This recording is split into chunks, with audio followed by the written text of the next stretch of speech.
నమస్కారం అండి. This is #you. Revanth Reddy గారు ఆయన లండన్ పర్యటన పూర్తి చేసుకుని ఈరోజు హైదరాబాద్కి చేరుకున్నారు. ఈరోజు మనం చూడాలి కొండా సురేఖ పరిస్థితి ఎట్నుంచి టర్న్ అవుతుందని.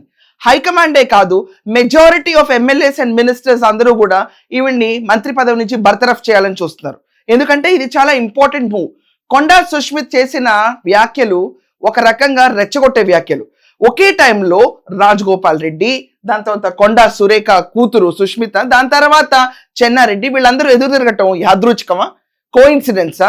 ఈ కోయిన్సిడెన్స్ ఎవరైనా నమ్ముతారా? లేకపోతే వీళ్ళ వెనకమాల ఉన్న కామన్ ఎలిమెంట్ ఏంటి? ఇది కూడా ఆలోచించాలి ప్రతి ఒక్కళ్ళు. విభజించబడక ముందు వైకాపాలో ఉన్న కొండా సురేఖ, దాని తర్వాత జగన్మోహన్ రెడ్డితో అత్యంత సమీపంగా ఉన్న రాజగోపాల్ రెడ్డి అవనండి, ప్రతి ఒక్కళ్ళు ఈరోజు రేవంత్ రెడ్డి ప్రభుత్వం పైన భిన్న స్వరాలు వినిపిస్తున్నారు.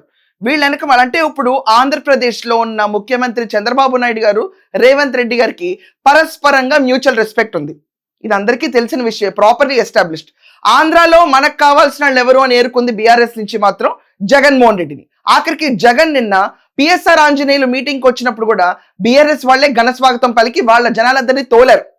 తోలితే వాళ్ళందరూ జై జగన్ అనుకుంటా రోడ్డు ఎక్కారు. అండ్ ఓపెన్ గా ఫ్లెక్సీలు, బీఆర్ఎస్ వాళ్ళ పింక్ కలర్ ఫ్లెక్సీలన్నీ విచ్చలవిడిగా రాష్ట్రంలో ప్రతి ఒక్కరిని చూసాం హైదరాబాద్ లో. సో వాళ్ళిద్దరికి hand in glow of friendship ఎప్పుడూ ఉంటానే ఉంటుంది. జగన్మోహన్ రెడ్డి కోసం ఇక్కడ కొత్తగా ఆరాటపడే ఫ్యాన్స్ అనే వాళ్ళు ఎవరు ఉండరు. ఈ రాష్ట్ర ముఖ్యమంత్రి కాదు, అక్కడే గెలవలేనాడు, ఇక్కడేం గెలుస్తాడు? ఇతనికి అంత ఫ్యాన్ బేస్ ఉండే సీన్ కూడా లేదు. కానీ ఇతని పర్యటనని హైలైట్ చేసి ఇతనికి ఒక క్రేజ్ పాయింట్ ఉందని ప్రూవ్ చేయడానికి తాపత్రయపడేది మాత్రం బీఆర్ఎస్ పార్టీ.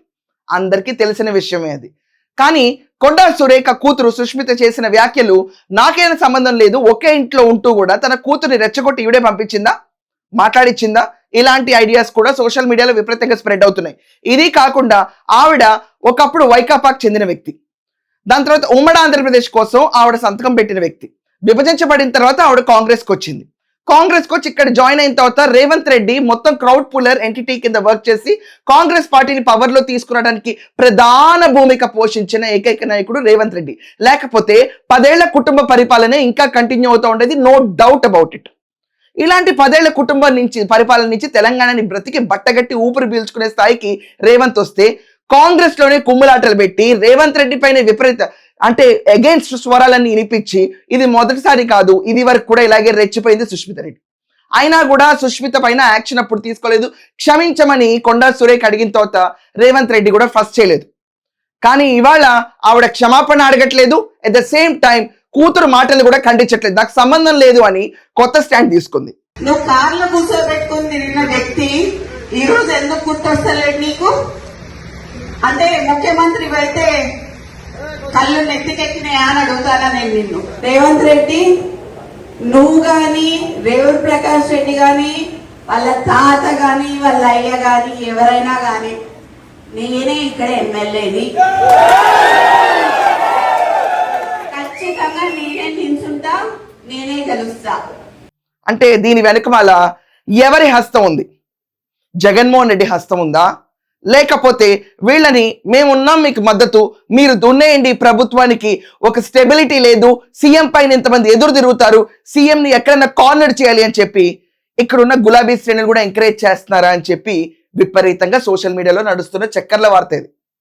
ఏది ఏమైనా ఈవిడ మంత్రివర్గంలో ఉంటే మాత్రం మేము ఉపేక్షించమని మెజారిటీ ఆఫ్ పీపుల్ ఈరోజు కాంగ్రెస్ లో వాళ్ళ స్వరం వాళ్ళు వినిపించారు. మీనాక్షి నటరాజన్ ఆవిడ కూడా చాలా క్లియర్ గా ఈవిడ చేసిన సుష్మిత చేసిన వ్యాఖ్యల పైన చాలా సీరియస్గా ఉన్నారు. అధిష్టానం అయితే పరమ గుస్సాగా ఉంది.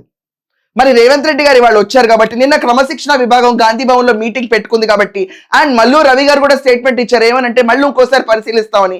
ఎన్ని పరిశీలన చేసినా ఈవెంట్ ఉంచుకుంటే మాత్రం నిజంగా అంటే ఒక ముఖ్యమంత్రికి వాల్యూ లేని కుటుంబ సభ్యురాల్ని తీసుకొచ్చి ఈ రోజు అలాగే ఉంచి నడిపితే ఏ రకమైన సందేశం ఇచ్చినట్టు? ఏం లేదు, ధైర్యం చేస్తాను, నేను ధైర్యం చేసి తీసేస్తాను, ఎటైతే అవుతుందని ఒకసారి ధైర్యం చేస్తే చాలా మందికి హెచ్చరిక అవుతుంది, చాలా మందికి గుణపాఠంగా అవుతుంది. ఇంకొకసారి స్వరం ఎత్తి మాట్లాడాలన్నా, ఎవరితో ఉన్న ప్రలేప్ బట్టి మనం ఇలా మాట్లాడించాలని ఎవరైనా ప్రయత్నించినా మేము చెయ్యం ఈ మాటలు అని ఒక భయం అయితే మొదలవుతుంది. సో కొండా సురేఖని ఎనీ టైం బర్తరఫ్ అన్న వర్డ్ మాత్రం మనం వినొచ్చు. అండ్ బర్తరఫ్ చేయడానికి కూడా చాలా గుడ్ రీజన్స్ ఉన్నాయి. స్వతహాగా కొండా సురేఖ మురళి గారు అంటే నాకు హై ఇంప్రెషన్. ఎందుకంటే వాళ్ళు ఉద్యమ కార్మికులు, కానీ వాళ్ళ పేరెంట్స్ పరువుని, వాళ్ళకున్న రెప్యుటేషన్ ని నిజంగా రోడ్డుపైకి ఇడ్చింది సుష్మిత. పదవి కాంక్షతో రెచ్చిపోయి ఏది పడితే అది మాట్లాడుతుంటే కాన్సిక్వెన్సెస్ ఏంటో రేపటిదాకా వేచి ఉండాలి. మీ ఒపీనియన్ ఏంటి? వీళ్ళ వెనకమాల ఎవరున్నారు? ఇది కోఇన్సిడెన్సా అందరూ ఒకేసారి రేవంత్ రెడ్డి పైన స్వరం వినిపించడం? దీని గురించి మీరు ఖచ్చితంగా మీ ఒపీనియన్స్ రాయండి. I'm ready to debate. That's all for now. Thank you.